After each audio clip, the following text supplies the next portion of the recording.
The Reconstructionist Radio Podcast Network presents Axe to the Root with Bo Marinov, where you get a Christian Reconstructionist perspective on the pressing issues of today. Welcome to episode 36 of Axe to the Root podcast, part of the War Room Productions. I'm Bo Marinov, and for the next 20 minutes we will be talking about a topic that has been very popular in our modern day, immigration. It has become popular in the last 20 years. Until 20 years ago, the only two groups in America who were concerned about the issue of immigration were the trade unions and a few Democrat politicians. Oh, and also the Marxist propagandists among the Hispanics who were already here. It would be good to remember that the first vigilante patrols on the border with Mexico were organized by Cesar Chavez and his Marxist goons. They tracked Mexican immigrants, legal or illegal, and beat them up, forcing them to go back to Mexico. This was at a time when Texas ranchers worked to keep the border open and help their Mexican workers get legal papers in the United States. In the 1980s, it was Ronald Reagan who called for open borders and amnesty and was blocked by an alliance of liberal Republicans and Democrats, although the amnesty did pass somewhat. In 1995, it was Harry Reid who called for building a wall on the border and for closing the borders. For most of the history of the United States, ordinary working Americans didn't care about immigration one way or another, except that immigration proved to them the superiority of the American way of life. After all, people from all over the world wanted to become Americans. Thus, it was always welcomed, for ordinary working Americans remembered they were all immigrants. In fact, for most of its history, the United States didn't have any immigration controls. The Constitution did not grant this prerogative to the federal government. The feds were allowed to control naturalization, not immigration. The first law regulating and restricting immigration appeared in 1921. Even then, Texas refused to comply for another 30-plus years and kept its border open. It wasn't until the 1950s when President Eisenhower used troops returning from Europe to force Texas into compliance in the so-called Operation Wetback. In that operation, multiple farms in Texas were raided, people were murdered, thousands of Hispanics, most of whom were born in the United States, were rounded up and taken to the Sonora Desert in Mexico and left there. As a result, many died. Immigration restrictions in the United States have a history of murder and robbery by the government that many Christians today don't know about. It was in the 1990s when socialists in government changed the tactics and expanded their anti-immigration rhetoric to reach the majority of Americans, and specifically Christians and conservatives in general. It was part of the same campaign whose goal was to replace what was conservative American values with the agenda of socialism, but this time under conservative disguise. That same agenda that included foreign wars and a militarized police state. In the late 1990s, conservative organizations and pundits like Ann Coulter and the John Birch Society still criticized immigration restrictions and the police state, like in the Elian Gonzalez case, and Bill Clinton's warmongering and nation-building around the world. In fact, one of George W. Bush's political platform points was no nation building and the return of U.S. troops home. Within just a few years, both Coulter and the John Birch Society, plus almost everyone else within conservative and even Christian circles, was rooting for wars and police state and for Harry Reid's idea to build a border wall. It took about 5 years to convert conservatives to what used to be a socialist agenda on all its points, including immigration. Today, all conservatives and Christians think and speak on immigration as Democrats, politicians, and union bosses of 20 years ago, and as Cesar Chavez 50 years ago. A few years ago, I delivered a series of 3 lectures on immigration from a biblical perspective. The specific occasion was the so-called Honduran children crisis, where thousands of Honduran children were dropped by their parents at the care of smugglers, with the hope of being able to get into the United States and have a better life than in their poverty-torn country. The real ethical judicial problem, of course, was not immigration, but how to organize care for these children. Most American conservatives and Christians, however, saw in this an immigration conspiracy against the United States and called for the deportation of the children. Keep in mind, no one even knew who and where their parents were, so basically it was a call for virtually leaving these children to die. The Honduran children were made into another scare campaign, with conservative pundits everywhere predicting the imminent demise of America within a few years if these children are allowed on American soil. Well, it is several years later today, and like any other scare, this one is forgotten. Whatever nefarious and destructive purposes these Honduran children may have had in their minds have been thwarted. In my lectures, I showed the biblical view of immigration, the history of immigration laws in Christendom, and gave an analysis of the situation with the immigration laws today. To make a long story short, the biblical view of immigration is that the government should not be involved in controlling the movement of non-criminal individuals. People should be free to cross any borders and settle and do business and get hired and hire anywhere they desire, as long as they do not commit crimes. Criminals should be dealt with the same way, whether they're homeborn or foreigners, not deport foreign criminals. The line should be drawn at the voting booth. Migration is a right. Voting is a privilege. Thus, the biblical system is open borders and limited political franchise.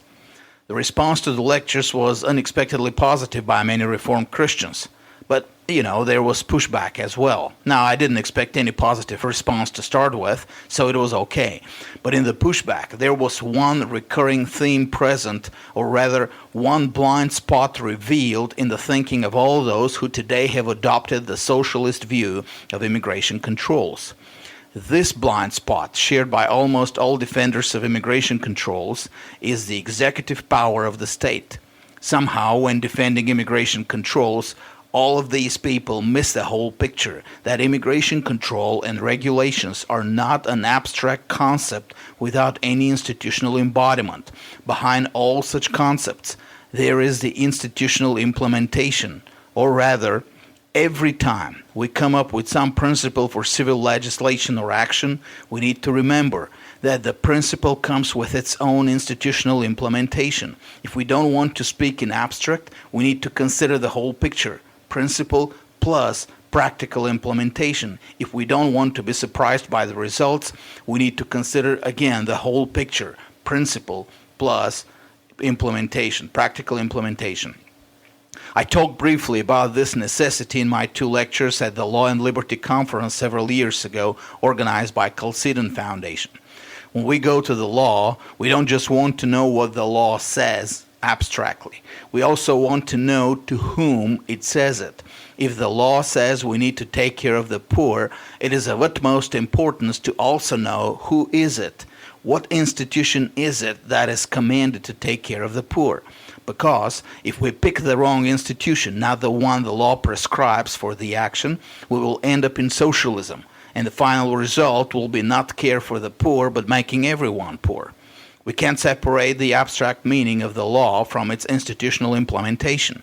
This principle also needs to be kept in mind when we consider modern legislation and government practices. For every law we insist to see enforced, there is an institution that will enforce it. And if we don't take into account the nature and the goals of that institution, we will end up surprised. This has already happened, for example, in the area of education. American conservatives wanted free government education. Well, they got it. Now we discover that free government education comes with government educators and educational bureaucrats, whose agenda is destructive to everything we believe. And as an additional bonus, we get an increasing tax burden because free education translated into real world means school districts as a taxing authority of unlimited power. And guess what? If you don't pay up, you can lose your house. The same ignorance of real-world implementation, of institutional embodiment in practice, is seen in the immigration debate. For most, if not all, defenders of immigration restrictions and control, these immigration restrictions are some abstract reality out there, and if we just obey the law, there would be no problem, and everything will be all right. What is always missed is that behind these abstract immigration laws they want to say enforced, there is an institutional arrangement, and that institutional arrangement is just as destructive to America as are the government schools, and certainly more destructive to America than any threat open borders could involve. That institutional arrangement is the same executive state of which I have talked before, the same executive state which is characteristic of pagan societies, because the law of God does not allow the civil government to control non-criminal individuals, whether homeborn or foreigners. And every time we insist that these immigration laws are enforced, all we're insisting is that more power is given to the federal government to control people. Now, we imagine that it is to control only foreigners, but the real purpose of these laws is control over us, the U.S. citizens. Let's take one of the most common objections of many Christians and conservatives in general against the idea of open borders, which, by the way, is the original constitutional arrangement of the United States. The argument is we can't have open borders with a welfare state. We need to keep the borders closed until we remove the welfare state, and only then open the borders. Now, taken in its abstract form, this proposition makes perfect sense. Many immigrants come here only for the welfare, so let's limit immigration by law. Meanwhile, work to abolish the welfare state, and then finally we can open the borders and have only those who would come here to work. In a world of idealized theorizing, this theory is quite convincing.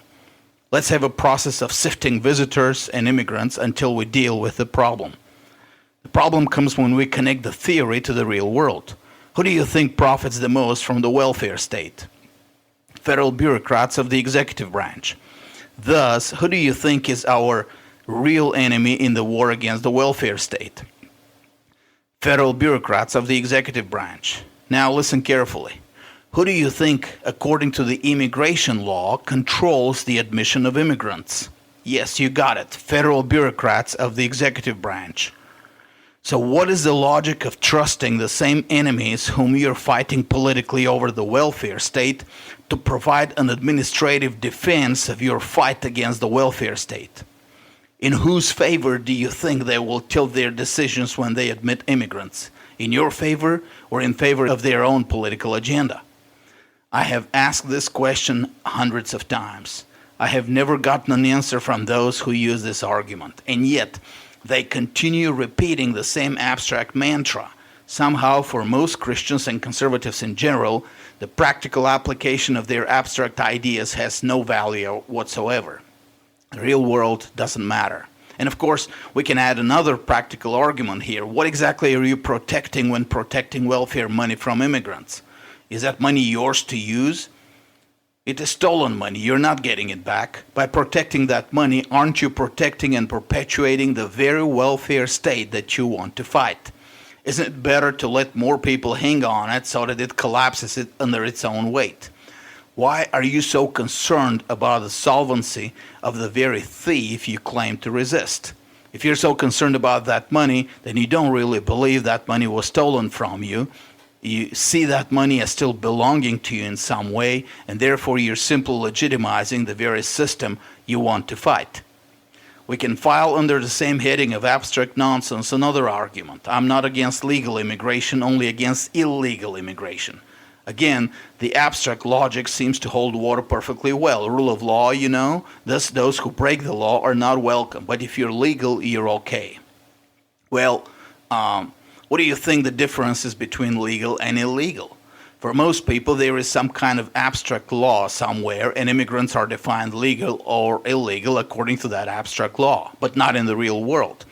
According to the Immigration and Nationality Act currently in force, all final decisions about immigration or non-immigration travel are made by two top-level bureaucrats of the federal executive branch, the Secretary of State and the Attorney General. Now, of course, in the real world, these two are not going to be reviewing every single case before they decide. In reality, it is low-level bureaucrats in the consulates or in some office in the United States who make the decisions. In the case of immigrants, they have to be persuaded that the applicant is not going to be a burden to the society. How is that done objectively?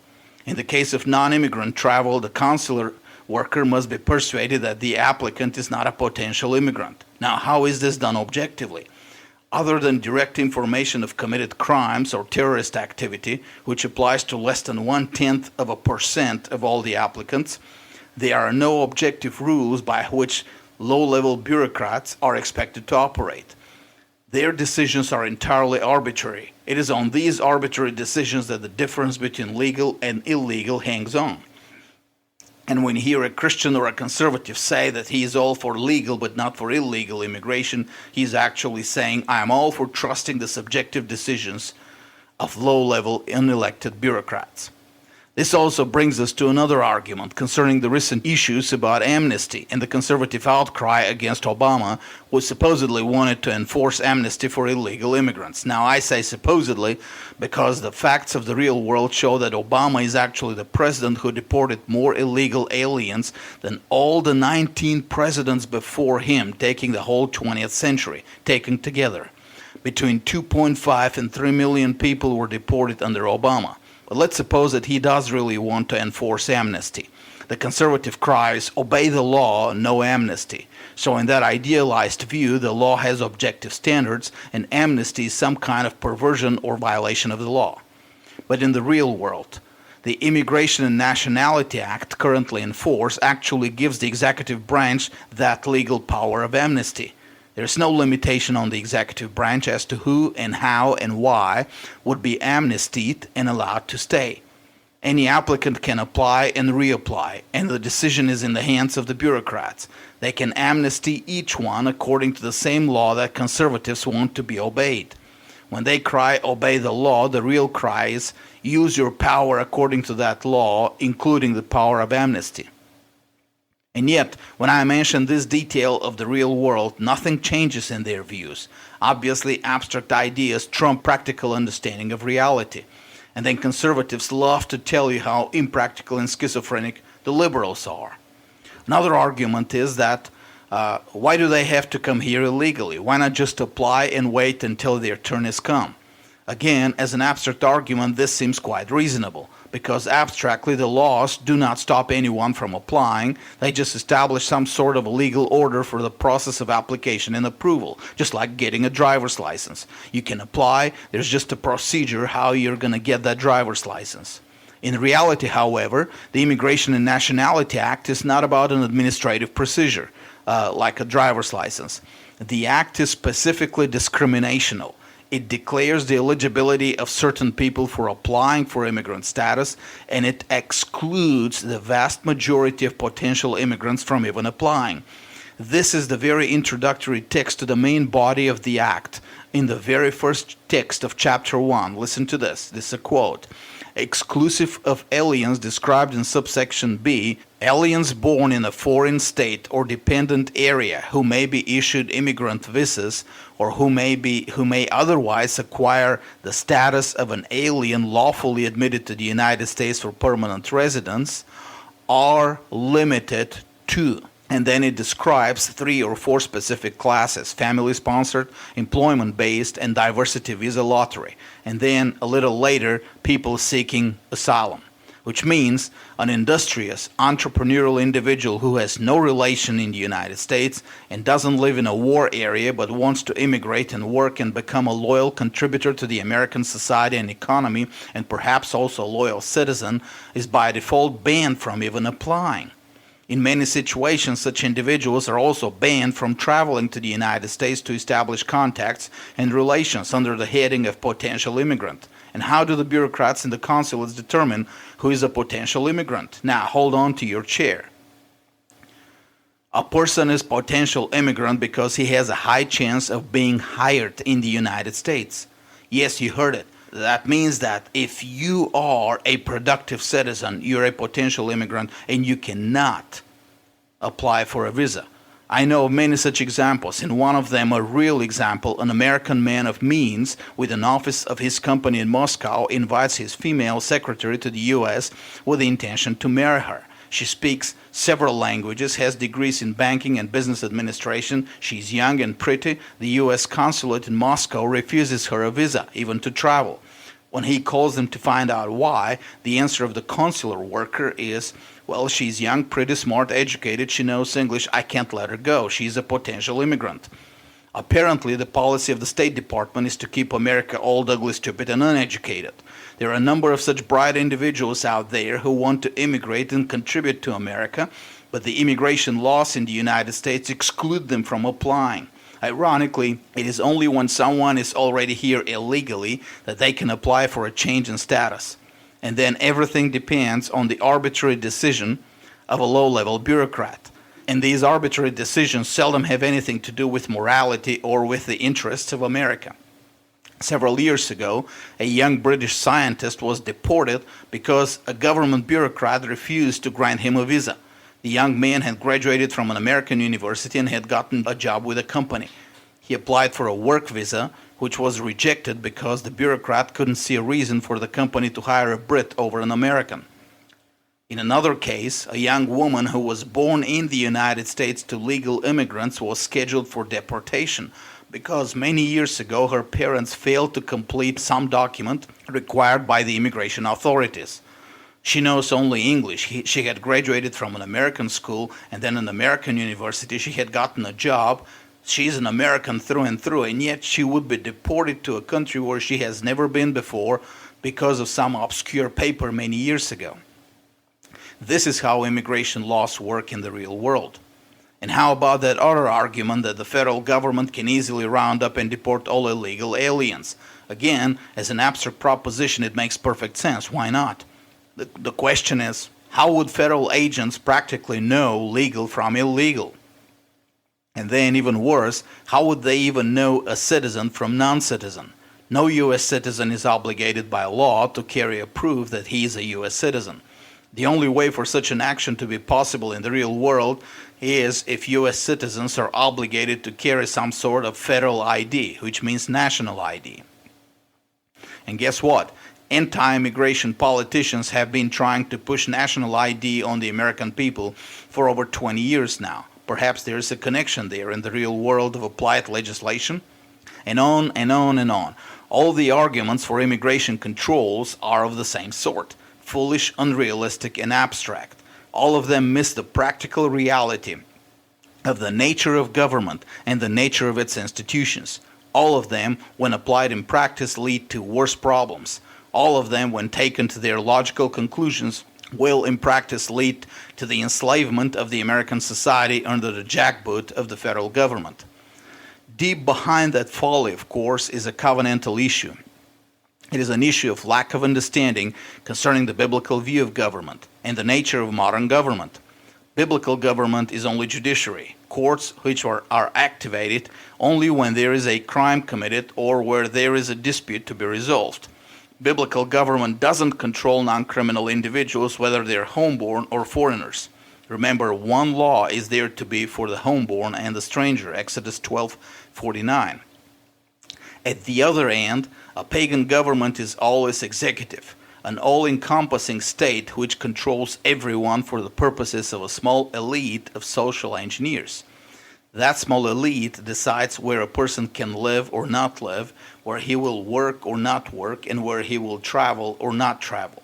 The hope of the supporters of pagan government is that the government will always use its executive power against other groups. The truth is, the government always ends up using its executive power against everybody. And it is there where the folly of modern American Christians and conservatives is. They believe that they can trick God against his law. But God is not tricked, and neither is he mocked. And the more Christians and conservatives root for unbiblical laws on immigration, the deeper under tyranny they will fall. The assigned reading this week will be not reading but audio lectures on the biblical view of immigration. Bo Marinov, this is me, Biblical Immigration Series on YouTube. In these lectures, I cover these three topics: immigration and the Sabbath, or what the Bible says about immigration and the stranger, history of the immigration laws in the United States and the West, or how we went from a Christian policy to an anti-Christian policy, and a logical and theological analysis of the modern anti-immigration arguments. And again, my appeal to you, following our last episode about missions, is to consider supporting a mission that has proven effective in bringing a comprehensive gospel to the mission field. Visit BulgarianReformation.com.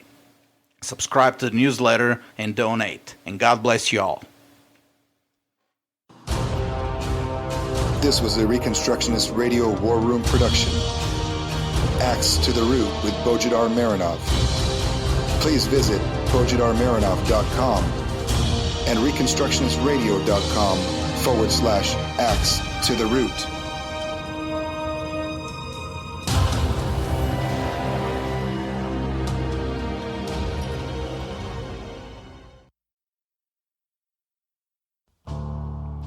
The Reconstructionist Radio Podcast Network brings to you a complete lineup of podcasts where you will hear practical and tactical theology. Our desire is not simply that you consume our shows, but that you also live out your faith in every area of life.